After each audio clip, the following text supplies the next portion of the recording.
Assalamualaikum warahmatullahi wabarakatuh. Nama saya Hamidah dari kelompok 7 akan membahas tentang pembelajaran konstruktivisme. Sebelumnya, apa itu konstruktivisme? Teori konstruktivisme didefinisikan sebagai pembelajaran yang bersifat generatif, yaitu tindakan menciptakan suatu makna dari apa yang telah dipelajari. Nah, sedangkan belajar menurut konstruktivisme adalah proses mengasimilasikan dan mengkaitkan pengalaman atau pelajaran yang dipelajari dengan pengertian yang sudah dimiliki oleh siswa, sehingga pengetahuannya dapat dikembangkan. Tujuan teori belajar konstruktivisme. Yang pertama, menumbuhkan motivasi siswa bahwa belajar merupakan tanggung jawab dirinya sendiri. Nah, yang kedua, mengembangkan kemampuan siswa untuk mengajukan pertanyaan dan mencari sendiri tentang jawaban dari pertanyaannya tersebut.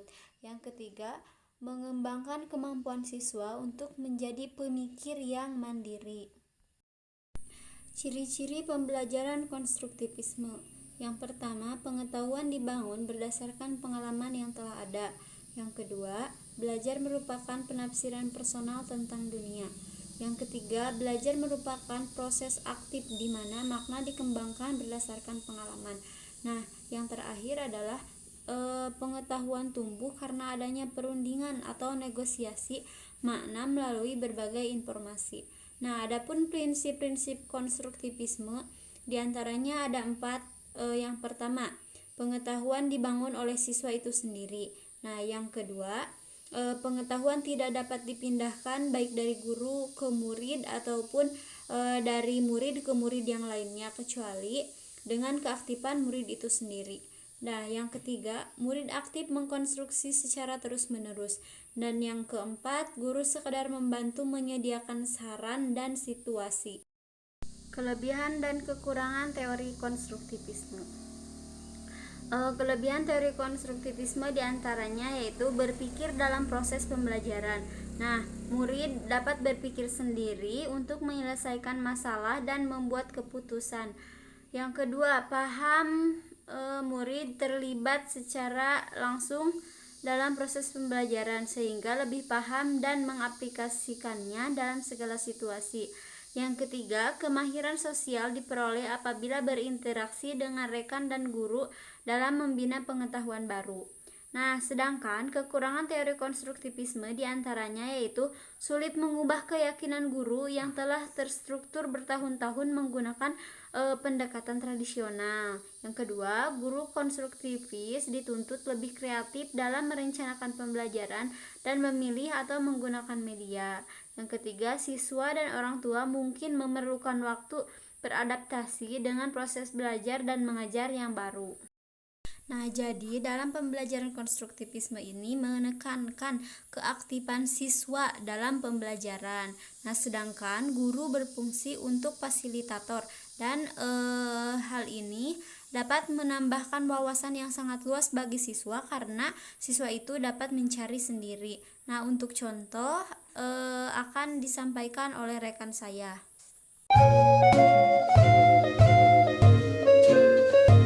Assalamualaikum warahmatullahi wabarakatuh. Waalaikumsalam warahmatullahi wabarakatuh. Pada pembelajaran hari ini, kita akan membahas surah Al-Ikhlas. Coba siapa yang tahu ada berapa jumlah ayat pada surah Al-Ikhlas? Ada 4, Bu. Ada 3, Bu. Ada 5, Bu. Yang benar, surah Al-Ikhlas itu ada 4 ayat. Nah, bisa kalian lihat. Bu, surah Al-Ikhlas artinya apa? Ada yang bisa menjawab pertanyaan dari teman kalian? Saya, Bu. Surah Al-Ikhlas artinya keesaan Allah. Surah Al-Ikhlas diturunkan di kota Mekah. Surah Al-Ikhlas adalah surah yang ke-112 dalam Al-Quran. Ya, jawabannya benar sekali. Nah, sekarang kalian perhatikan dan dengarkan dengan baik ya. Bismillahirrahmanirrahim. Dengan nama Allah yang Maha Pengasih, Maha Penyayang.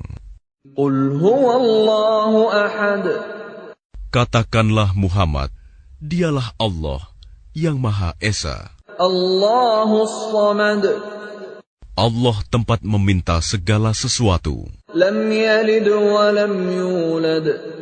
Allah tidak beranak dan tidak pula diperanakan. Wa lam yakul lahu kufuwan ahad. Dan tidak ada sesuatu yang setara dengan Dia.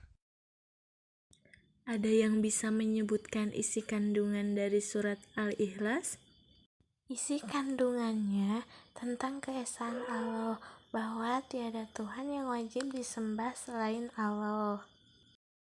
Allah tidak beranak, tidak diperanakan, dan tidak mempunyai istri. Surah Al-Ikhlas menjelaskan bahwa tidak ada yang sebanding dan setara dengan Allah. Iya, betul sekali anak-anak. Jadi, kita semua itu harus percaya bahwa Allah itu hanya ada satu yang wajib kita sembah. Untuk pertemuan minggu depan, silahkan kalian cari di rumah tentang hukum bacaan yang ada pada surah Al-Ikhlas. Mungkin pembelajaran hari ini dicukupkan sampai di sini. Mudah-mudahan apa yang telah kita pelajari ada manfaatnya. Mohon maaf atas segala kekurangannya. Wassalamualaikum warahmatullahi wabarakatuh. Mungkin itu yang dapat kelompok 7 sampaikan. Mohon maaf atas segala kekurangannya. Wabillahi taufiq wal hidayah. Wassalamualaikum warahmatullahi wabarakatuh.